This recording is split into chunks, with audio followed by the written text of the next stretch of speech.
Every digital image that's captured with a camera is going to be made up of pixels. These pixels are like small building blocks, which from a distance will give you a very smooth, continuous tone image, but zooming closer to it will reveal all those little building blocks. They will be especially noticeable around curved edges. We will have a more rough edge or little steps. The more pixels you can record in the original image, the better the quality will be and the more detail you will have on each individual part of the image. That also means you will be able to print the image in a much higher format without starting to see pixelation in your printed image. So if I zoom a little bit further back, you can imagine that there are a lot of pixels in this image, and this is not even a high resolution image. I would say it's like a normal medium resolution. It's around a full HD video format. But if I go to the image size, I can show you within the image menu, we have image size. Once I select that, we will see the pixel size or the dimensions here. So on this image, we have 1920 pixels for the width and 1280 pixels for the height. To get the overall amount of pixels, you would multiply these two values together, and that's how you get it. You can imagine that's a lot. We are talking about millions of pixels. And the main aspect of how many pixels you can record with a camera that you need to look for is obviously the megapixel, which is getting higher and higher each year. And now even with cell phones, you can record really high resolution images. Of course, the megapixel is not the only thing you need to look for, because the image quality depends on also other factors like the size of the sensor within the camera. But without getting too technical, let me explain another very important aspect, and that is resolution. Now you can see resolution here is set to 300, and you might have heard of 300 dpi or 300 ppi when someone talks about good high quality resolution print. Now this means that if this image is going to be printed, there will be 300 pixels printed on an inch distance. So if I switch here to inches, the measurement, I will actually see exactly how big this is going to be in print.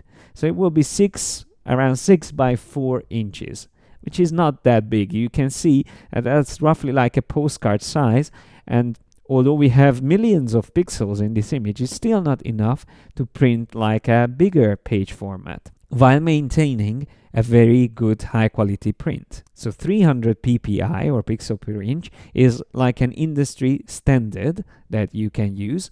There's also a little bit more lenient one, the 240 ppi, which is also considered good quality print.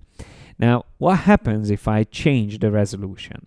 Well, if I change the resolution while having the resample on, that will resize the image. So if you don't want to resize, you can turn that off. And that way, if I change this to 240, notice what happened with my print size. It got bigger. Because I have 240 pixels per inch, that means my actual print size can get bigger. Now to show you this, I have another little diagram here. So, for example, that detail within the image will print much bigger if I use 50 ppi or if I use 300 ppi. So if the resolution is set to high number like 300, then on an inch distance, which is 2.54 centimeters, you will have 300 of the pixels from the image printed, while here we will have on the same distance 50 pixels from the original image printed. So you can see reducing the resolution will make your print much bigger, but the quality of the print will drop as well considerably. So going back to our previous example, if I want to see how this image is going to be printed, I can go to the View menu and choose Print Size, which will give me a rough estimate of how big this image will be once it's printed. Now this is based on my actual screen I'm looking at the moment. So if you look at the recorded version and on your screen, depending on your screen size, it might look different. But whenever you work in Photoshop, this will give you a rough estimate of how big that image is going to be once it's printed. Now, if I go to image size, and I change the resolution, so I'm just going to turn off resample, and I change the resolution to, let's say, 150, and then I click on OK. Then I go back to view menu and choose print size again.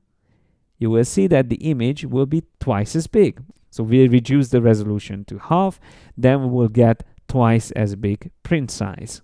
Now your question might be, can Photoshop resize an image without changing the resolution? Well, yes, it can, but it will always have to resample the image, meaning it will have to redistribute all the pixels within the image. So if I go to the image menu and choose image size, I can show you that by having resample turned on, increasing the resolution to 300 will mean the image will have to become much larger. So Photoshop will have to create pixels, and not just a few, but a lot. For this resampling, Photoshop will have to do almost twice as many pixels as there were originally in the image. And you will see the effect that has. It will start to blur the image slightly.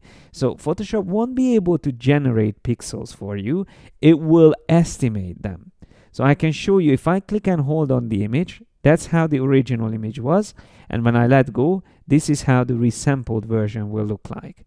If I go even higher up, let's just say I need a 50 centimeters wide image. Or maybe if we are talking about inches, let's just change it to, I don't know, 15 inches. Then you can see now the pixel size gets even higher. And again, I can compare before and after. You can see that the quality will never get better. It will slightly get blurry and not as sharp as before. So don't get confused about resizing images. Photoshop will never be able to create a more detailed image. It will have to create pixels from the original ones and just estimate how those new pixels would look like. So the lesson to learn from this is to try to always work with as high resolution images as possible. But resizing and understanding resolution is not the only thing we have to learn. We might also want to crop images sometimes. And that's exactly what I'm going to show you in the next video.